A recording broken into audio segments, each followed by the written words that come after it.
Bienvenidos a su programa Creciendo Juntos, Familia y Escuela. Diálogos que aportan a la celebración de la vida de nuestros niños, niñas y jóvenes y sus familias. Seguros todos de que nacimos para ser felices. Y la base de esta felicidad está en sentirse amado. Conversaciones que invitan a reflexionar sobre cómo construir ambientes escolares y familiares saludables en la infancia y en la adolescencia, que sean el nicho de una cultura de paz en una sociedad inclusiva y con esperanza. Nuestra conductora con ustedes, la maestra colombiana Ruth Estela Chacón Pinilla.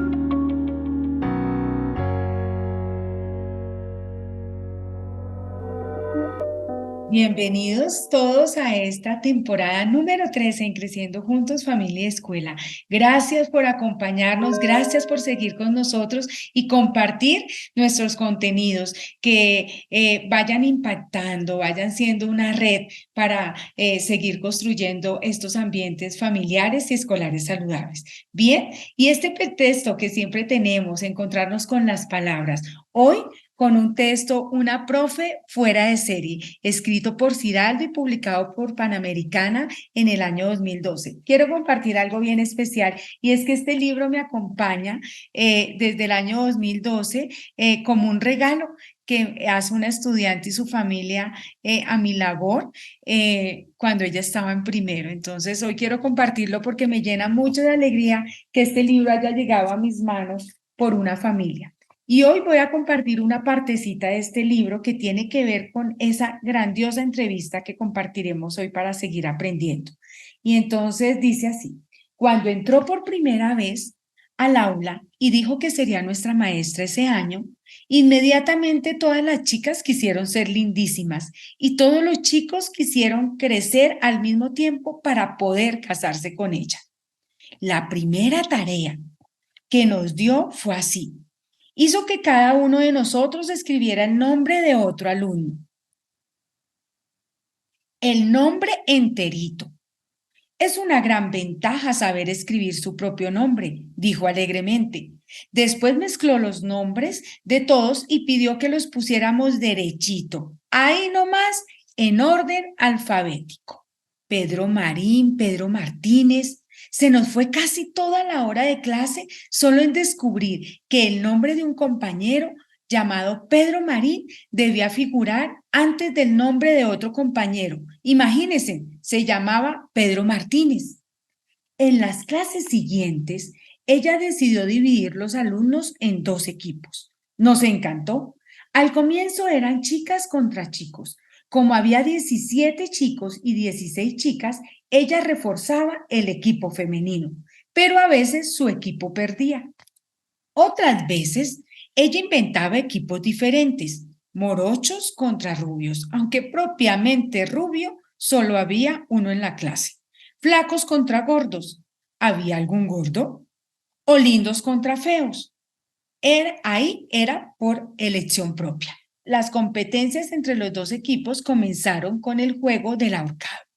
A cada letra equivocada correspondía un pedacito de la horca o del ahorcado. Las chicas ahorcaban a los chicos.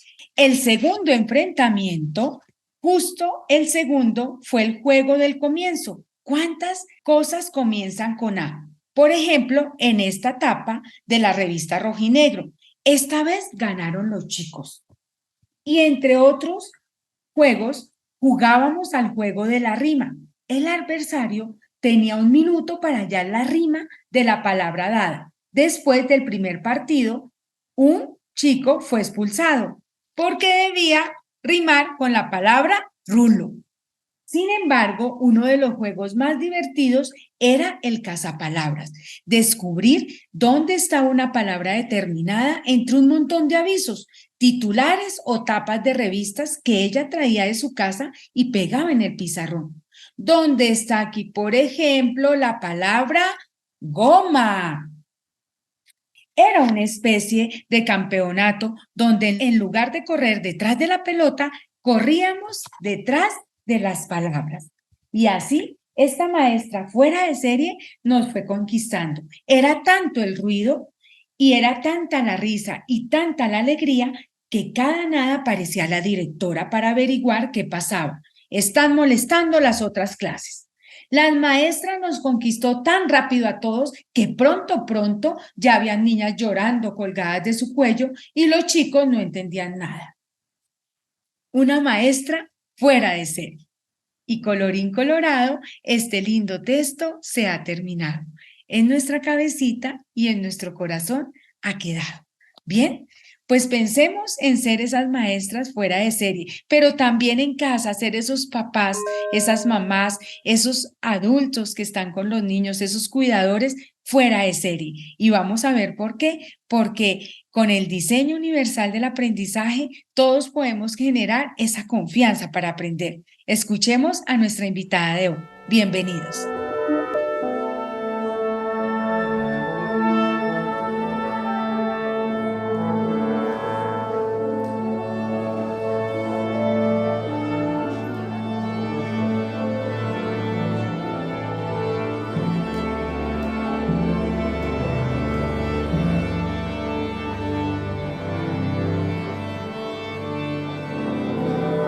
Bueno, bienvenidos todos a esta temporada número 13 en Creciendo Juntos, Familia y Escuela.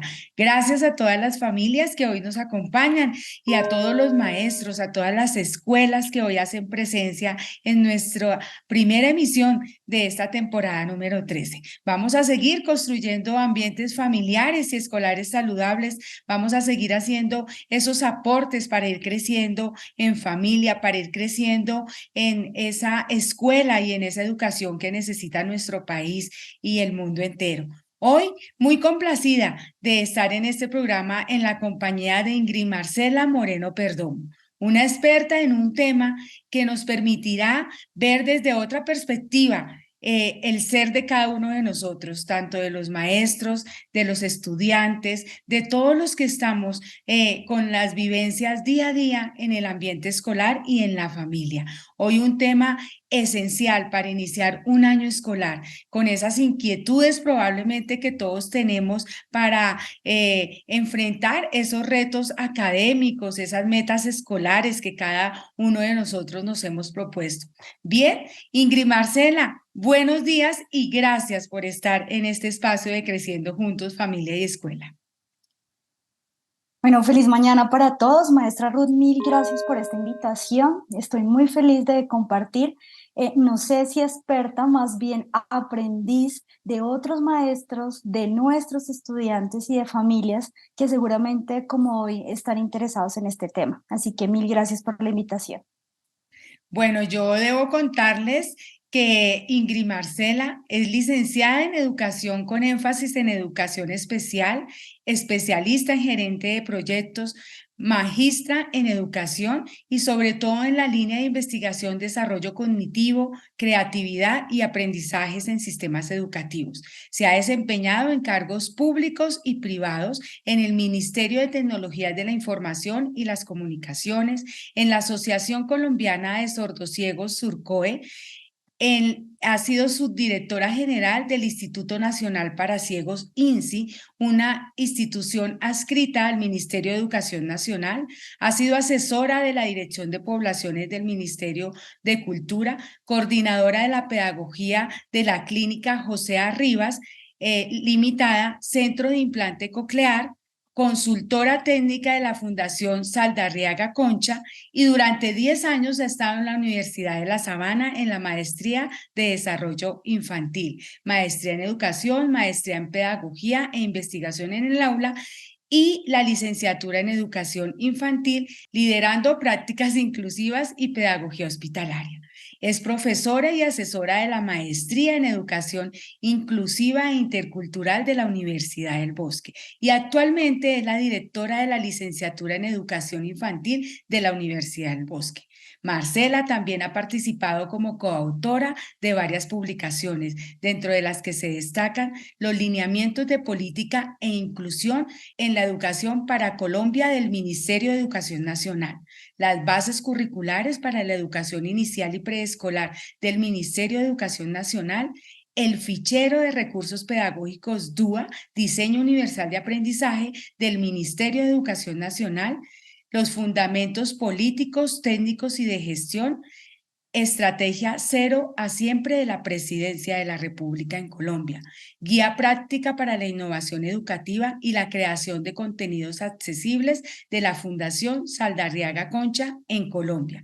Bien, pues miren, tenemos una invitada que con su trayectoria hoy nos va a aportar en un tema esencial, el diseño universal del aprendizaje. Y bueno, Ingrid Marcela, yo decía, inicia un año escolar y la inquietud de todos los contextos escolares y familiares porque los niños y jóvenes logren sus metas. Y se escuchan, yo pensaba en algunas voces, Marcela, yo soy maestra de niños y al inicio del año me causaba mucha inquietud algunas voces que escuchaba de padres de familia cuando entregaban sus niños en el primer día a la escuela y empezaban, profe, téngamele paciencia, es que el niño es un poco inquieto. Profe, discúlpeme, me gustaría hablar con usted del niño primero para que usted aprenda a conocerlo y lo pueda entender, ¿sí? Esas voces me causaron mucha inquietud en el primer día, Ingrid Marcela, porque además de sentía como esa necesidad del papá poder hablar de su hijo para decirle al maestro, ayúdeme. Sí, ayúdeme porque no es fácil, porque requiero que le preste atención a mi hijo y me causaba mucha curiosidad y dije, bueno, sé que estoy aprendiendo con una persona que, como tú dices, aprende todo el día de esto de la educación y por eso hoy iniciamos esta temporada con mucha alegría con tu presencia aquí para hablar de ese tema de diseño universal del aprendizaje. Y yo quisiera que tú nos contaras en ese contexto del DUA, de esos procesos que tú has liderado, que sabemos que el DUA surge o retoma investigaciones sobre neurociencias, sobre las inteligencias múltiples, digamos algunas orientaciones de todo eso en cuanto a los estilos y ritmos del aprendizaje. Que empecemos por entender y saber antecedentes de qué significa el DUA. Así es, y bueno, la invitación es escuchar a esos padres, porque, bueno, DUA inicia desde la arquitectura y de los estudios de las neurociencias. El diseño universal invita a que los programas, los servicios, los entornos sean para todas las personas, absolutamente todas. Pensemos, por ejemplo, en un edificio. El edificio tiene una rampa, tiene un ascensor y tiene una escalera. Cualquiera de los espacios, digamos una escalera, podría ser una barrera para una persona que jugando un partido de fútbol tuvo una lesión en su pie y tuvo que usar una muleta, por ejemplo. O también me sirve a mí que me la paso en tacones, o para una mamá que va con un coche con su bebé. Entonces, al hablar de diseño universal, los arquitectos empezaron a pensar de espacios para todos, programas para todos y servicios para todos. De ahí, por ejemplo, que en el noticiero veamos un intérprete de lengua de señas para que las noticias sean accesibles para una persona oyente o para una persona sorda. Ahora bien, en el aprendizaje, las neurociencias nos recuerdan que todos nuestros estudiantes y nosotros tenemos múltiples formas de aprender, de expresarnos y de percibir la información. Entonces, cuando el papá dice, profe, por favor, quiero contarle algo de mi hijo, eso es totalmente valioso. Y no solamente para ciertos estudiantes, sino para todos nuestros estudiantes. Todos pues tenemos múltiples formas de aprender y cuando el maestro, yo lo llamo, se pone las gafas, va a conocer ese detrás de cámaras del aprendizaje. Por ejemplo, ¿por qué se demoran a aprender? ¿Con quién vive? ¿Quién ayuda en su casa a las tareas? ¿Con quién vive? ¿Cómo fue su infancia? Entonces, Dúa nos dice, reconozca esas diferencias, recuerde que estamos hablando de servicios, programas y espacios para todos y recuerde que en el aprendizaje todos deben tener la oportunidad de aprender. Y ahí viene la responsabilidad del profe de aprender cómo este niño percibe la información y cómo podemos planear una práctica pedagógica para que sea más interesante. Entonces, en Facilito, Dúa viene desde la arquitectura, en el aprendizaje nos dice, recuerde que no todos los niños y las niñas y los seres humanos aprendemos igual y recuerde que es importante crear experiencias significativas. Eso es DUA, así de facilito. Bueno, y el DUA tú no lo haces ver muy sencillo, y claro que sí es sencillo porque creo que parte del reconocimiento de lo que somos cada uno de nosotros, digamos, el reconocimiento de nuestras capacidades, de nuestros talentos, pero también de esos diversos ritmos que podemos tener, dependiendo también de las motivaciones, dependiendo también de ese entrar en conexión con ciertas cosas. Entonces aquí entro en algo de los principios, hay 3 principios del DUA. Yo los voy a mencionar acá, pero tú que has, digamos, manejado el tema, nos puedes ampliar allí. ¿Qué significa eso? Y es un principio de múltiples formas de motivación. Otro principio habla sobre las múltiples formas de representación y el último habla de las múltiples formas de expresión y acción. ¿Cómo pueden ser apropiados estos 3 principios del DUA en esos ambientes escolares y en esos ambientes familiares? Así es. Debemos tener en cuenta que DUA es una propuesta pedagógica, no es una receta, porque muchos piensan, para el niño con discapacidad visual, toca hacerle esto. No, DUA nos da una guía, una propuesta para que luego de conocer a los niños y las niñas, a nuestros estudiantes, ese contexto familiar, podamos planear una práctica pedagógica. Entonces, una vez el maestro conoce esos intereses, va a empezar a planear.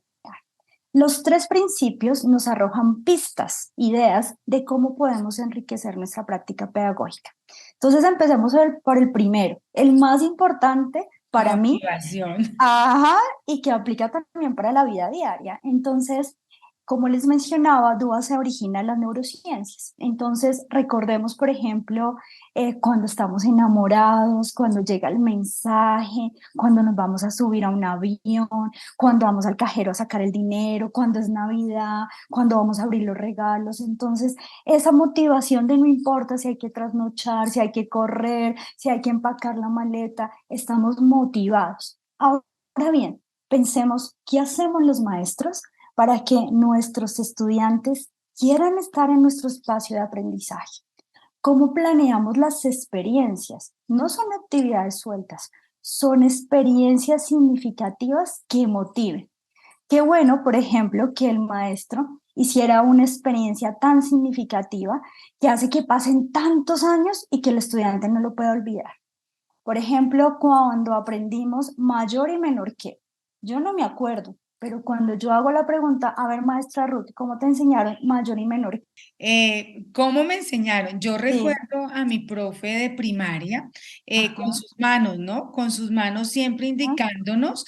Yo recuerdo la profe diciéndonos, esta boquita de pato se come al mayor o se come al menor. Y era la forma como ella nos decía. Así nos enseñó el mayor qué y el menor qué. Y nos lo hacía ver muy fácil, ¿sí? Un tema que probablemente podría ser muy difícil, nos lo hacía sentir muy fácil.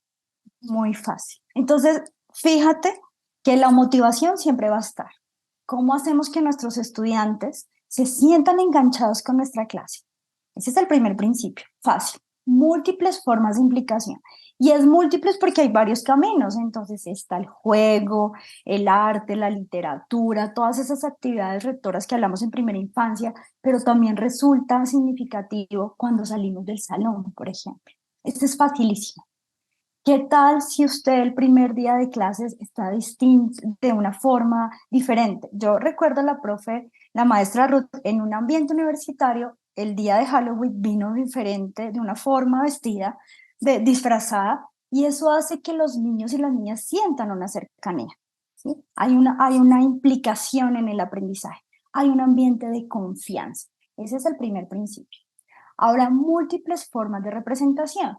Entonces viene el ejemplo de mayor y menor que la boquita, que el menor. Bueno, hay otros que hablan que el cocodrilo, hay canciones. Si se acuerdan, seguramente usted, padre, mamá, papá, se acuerdan de cómo se lo enseñaron. La profe tuvo que haberlo hecho en una cartelera, con una canción. Esas son las múltiples formas de representación, que no hay un solo camino. A veces los maestros nos volvemos tradicionales con diapositivas llenas de textos, pero podemos tener múltiples formas de representación hasta en la vida cotidiana. Por ejemplo, cuando estamos en un hospital y vemos la señalética, el símbolo de silencio, sabemos que hay que hacer silencio. Múltiples formas de representación. Cuando vamos manejando el semáforo, las señales de tránsito, ahora pensemos los maestros cómo tenemos el aula. ¿Tenemos un aula toda blanca o tenemos un aula donde los niños tienen todos esos recursos visuales para guiar, por ejemplo, sus rutinas? En la casa he visto muchos padres de familia, cuando los niños y las niñas están aprendiendo a leer y a escribir, tienen los letreros de nevera, estufa, sofá, por toda la casa. Múltiples formas de representación, lo han hecho toda la vida. Y el tercer principio, que son las múltiples formas de expresión, aquí se refiere al cómo del aprendizaje. Los seres humanos a veces cometemos un error y es esperar que el otro sea como yo quiero que sea o se comunique como yo espero que se comunique. Vienen aquí los sistemas alternativos de comunicación para aquellos niños que no se comunican de manera verbal, pero también están esas múltiples formas de decir que yo sí aprendí a través del arte, la música, la escultura, el dibujo. Y este principio me encanta.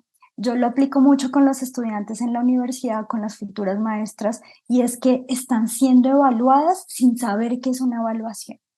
Entonces, si hacemos una experiencia, por ejemplo, en la creación de un texto, en la creación hasta de un dibujo, donde ellas, por ejemplo, pueden plasmar conceptos claves, momentos significativos de la práctica pedagógica, ahí podemos identificar.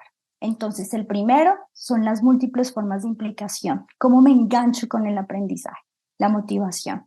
El segundo, la representación, cómo muestro lo que quiero enseñar, recordando que los sentidos aquí son claves. Y el tercero son las múltiples formas de expresión.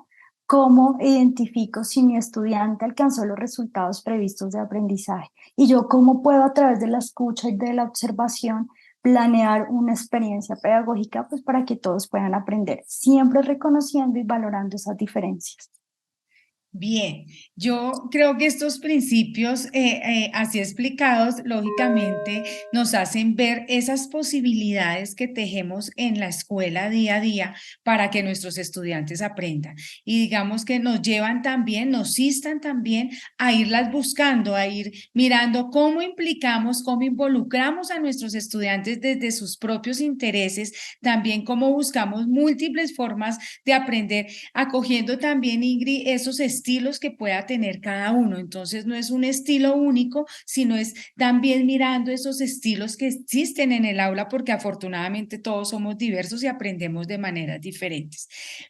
Me surge aquí una inquietud y quisiera que tú con tu experiencia nos hablaras cómo llevar eso a las familias, porque creo que también todo esto de el involucramiento, todo esto de buscar las representaciones, nombraban los papás que ponemos, yo fui una de esas, porque pues bueno, los procesos de lectura y escritura me apasionan y lo llevo a cabo y es marcar todo, el empezar por el nombre, que es la primera, digamos, el primer código tan importante para nosotros, pero quisiera que hablaras de actividades cotidianas y significativas en casa, donde ese DUA se haga presente.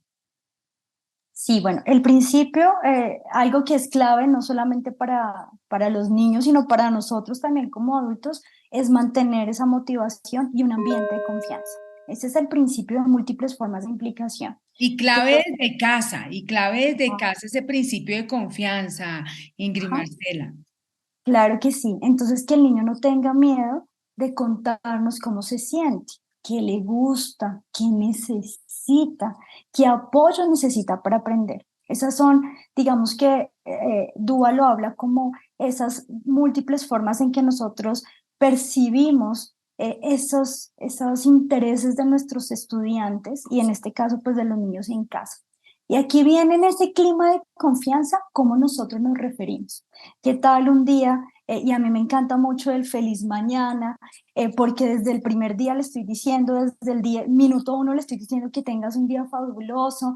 Nosotros en la universidad, por ejemplo, ahorita grabamos un video donde desde el primer día los esperamos, les deseamos lo mejor. Aquí viene también de guiar ese aprendizaje de forma positiva. No es maquillarlo, sino es que el estudiante y nosotros necesitamos sentirnos acompañados. Es normal que en el aprendizaje tengamos dificultades, pero que nuestros hijos, nuestros estudiantes se sientan acompañados, va a abrir mucho camino.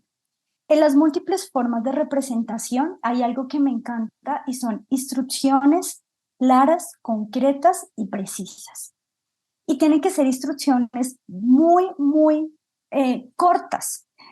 A veces nosotros nos pasa, digamos, por ejemplo, cuando ponemos una tarea, los profes, decimos mil cosas que hay que hacer. ¿Y qué tal si Muchas organizamos las tareas? instrucciones al tiempo.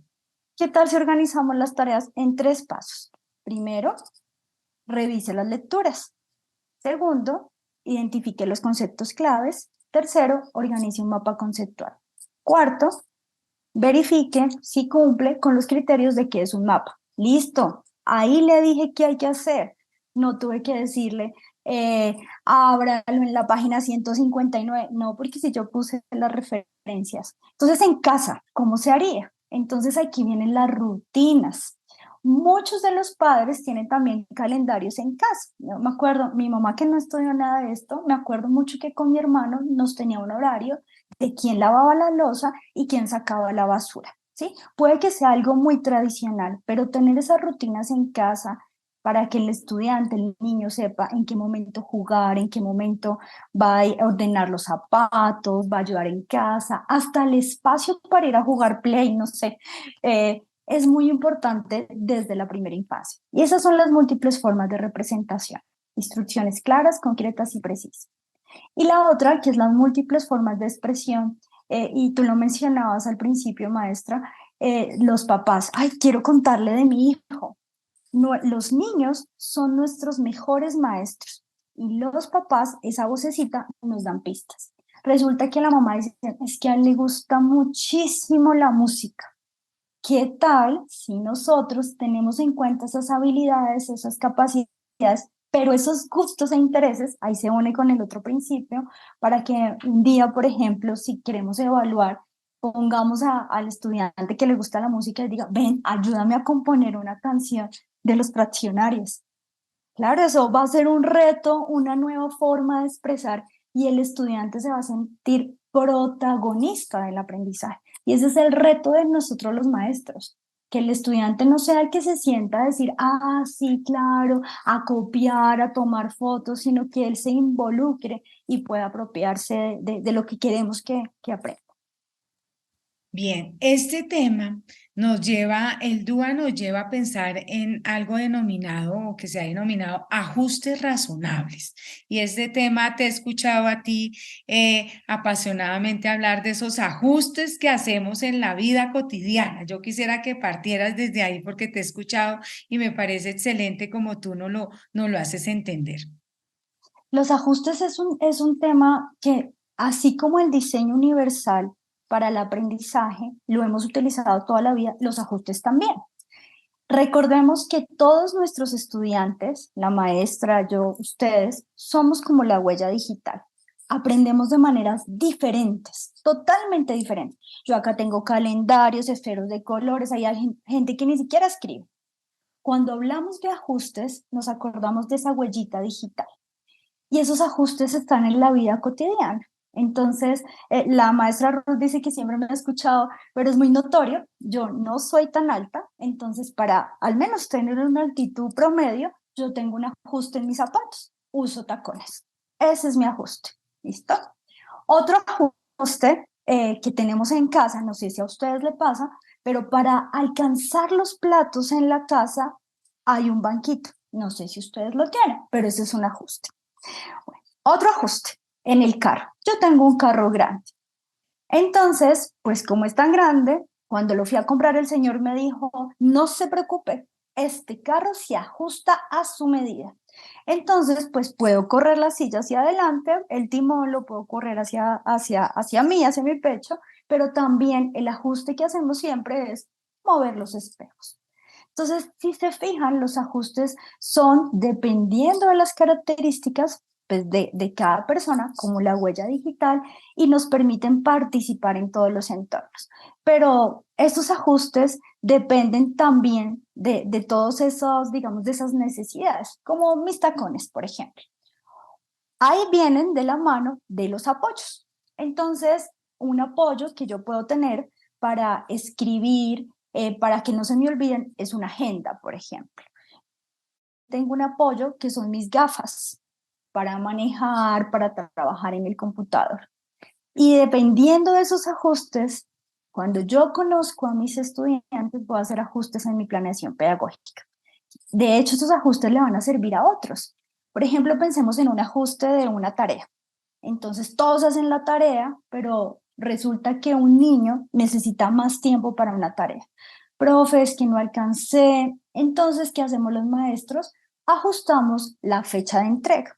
Le sirve a los otros niños, pero a ese niño que necesitaba ese ajuste especial, es específico, pues le va a beneficiar. Entonces, yo puedo hacer ajustes en las actividades.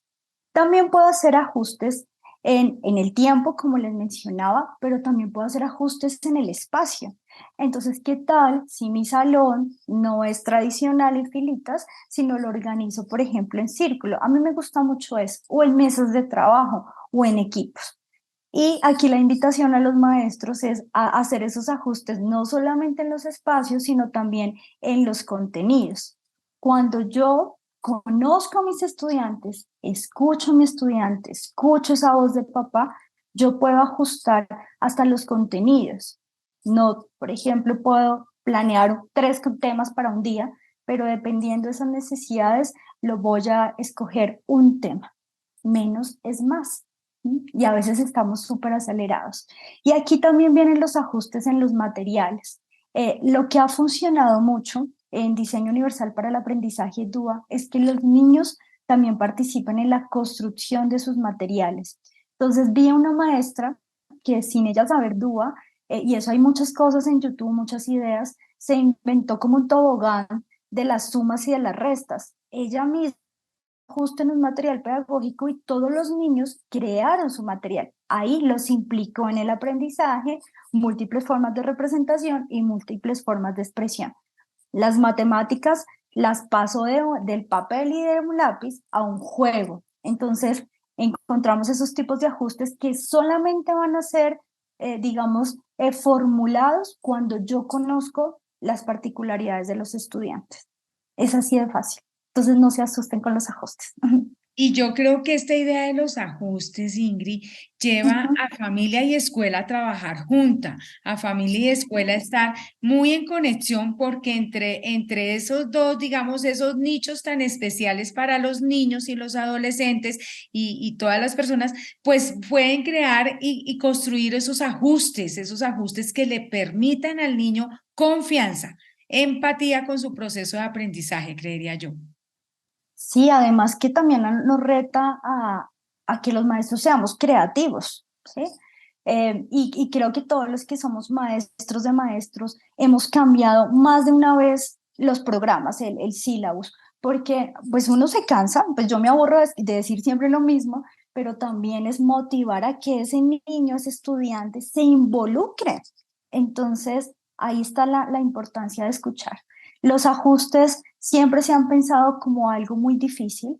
La importancia es conocer que los ajustes son de acuerdo a las características de los estudiantes y que hay diferentes tipos de ajustes. Entonces recordemos, en el tiempo, en los materiales, en el ambiente, en las experiencias, pero también hasta en el acompañamiento que requiere el estudiante.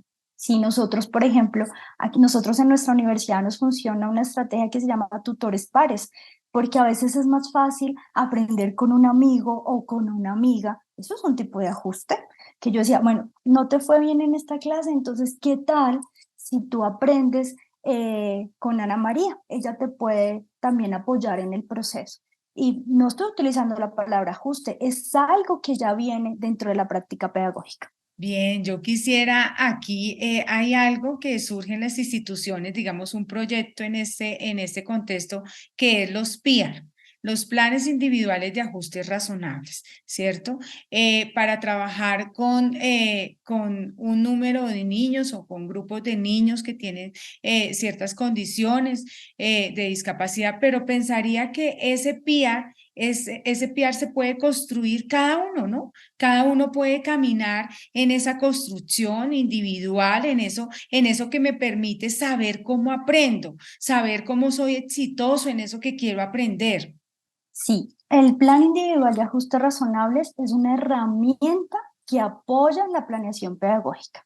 Pensemos que esa herramienta yo la recibo, por ejemplo, si la maestra Ruth estuvo en primero y desarrolló el plan individual de ajustes razonables de Felipe, cuando yo esté en segundo, yo voy a leer qué hizo la profe Ruth.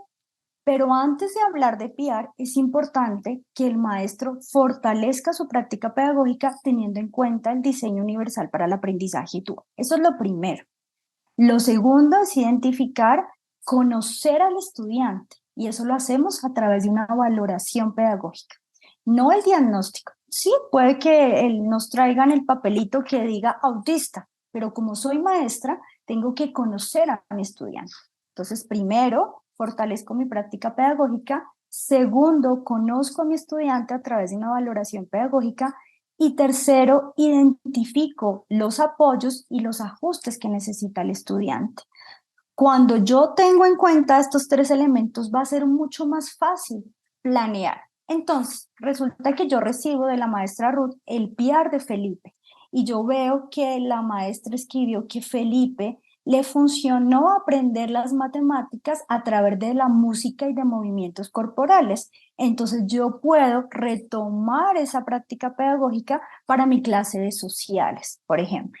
Entonces, de ahí la importancia de comunicarnos entre maestros y tener un vínculo con las familias. Las familias son clave porque nos dan esas pistas de quién es el estudiante. Y aquí quiero hacer un paréntesis gigante.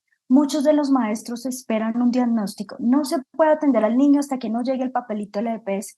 No, maestro, usted es maestro y usted toda la vida ha hecho valoración pedagógica. Solo es que ese formato llamado PIAR nos ha asustado mucho, pero es ese formato que me permite conocer y decir en qué es bueno Felipe, qué necesita Felipe y qué le funcionó a otro maestro que me puede funcionar.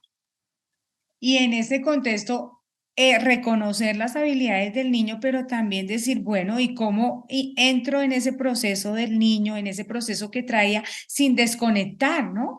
Porque hay que reconocer que son procesos que se llevan y que hay que, digamos, seguir en una continuidad que le permita al niño seguir en esa confianza que hemos mencionado en este programa.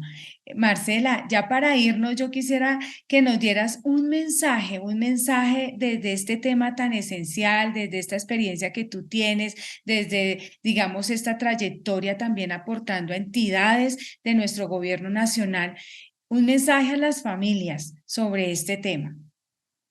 Bueno, seguramente las familias esperarán un maestro que haga muchas cosas o más bien de muchos contenidos a sus hijos. Un maestro que conoce y apropia el diseño universal para el aprendizaje DUA y que es maestro de todos los niños, crespos, gordos, pelirrojos, gordos, flaquitos, de todos, va a ser un maestro creativo, un maestro que genere un ambiente de confianza, un maestro que quiera y se interese por el bienestar de su hijo. Y hay algo muy bonito que siempre hablan de familia y escuela, un solo equipo.